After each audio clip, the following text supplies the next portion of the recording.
Hi there, Sukhpreet Singh here from Valencia Risk, back with another episode of our Cyber Optimist Weekly. This week, we want to talk about a significant event that's shaking up the tech world, specifically in the realm of privacy.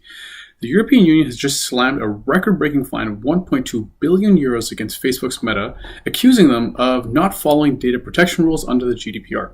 Now, the European Data Protection Board is the authority that oversees the implementation of the GDPR. They found Meta guilty of several serious violations, the first one being failing to obtain meaningful and valid consent from its users, not providing sufficient information about its data handling processes, and having an inadequate data security posture. Now, this penalty is the largest ever imposed by the Protection Board and is a clear sign that the EU means business when it comes to enforcing its data protection laws and safeguarding the rights of its citizens. The hefty fine against Meta reflects the severity and the duration of the company's infringement on the global economy. Now, what does this mean for other countries, such as Canada? Are we going to see similar frameworks? Most definitely. With Bill C-27 on its way over to the Senate, as it has been read through the House, we will see a modernization in privacy legislation.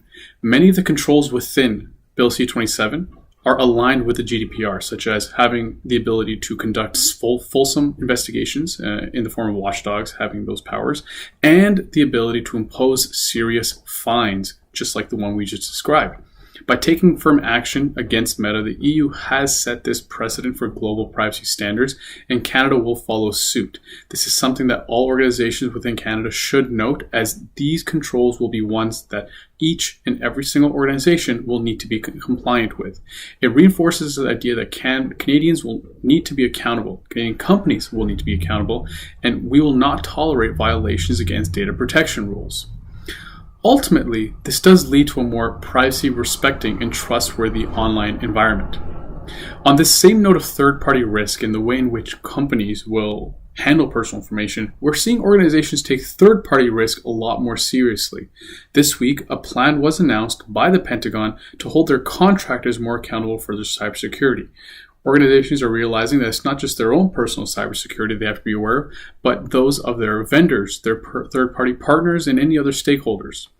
This plan being launched by the Pentagon aims to look at their assets and understand what can be protected and move them to preventative, detective, and responsive measures and ensure that they can be recovered in the situation in which a cybersecurity incident would be affecting such assets. This is in response to a lot of the state-sponsored cyber warfare that has occurred in 2023 as well as in 2022. The same way that Bill C-27 will be leveraging existing EU legislation, the GDPR, it would be fantastic, and we hope that Ottawa will also be looking at cybersecurity controls and postures that our partners down south in the States are introducing, so that we can also have similar cybersecurity measures introduced within Canada. It is yet to be determined whether said controls will be introduced for cybersecurity, but for all of our colleagues, for our clients and our partners out there within the cybersecurity industry, most definitely when it comes to privacy, there are some serious waves on the horizon. The bill will strengthen data protection, but it also includes provisions for AI cybersecurity, which is another point that was released within this Pentagon plan. Conversations around AI cybersecurity. Nonetheless, let's continue this conversation so that we can foster a safer digital world. As always, this is our reminder for all of you to stay secure.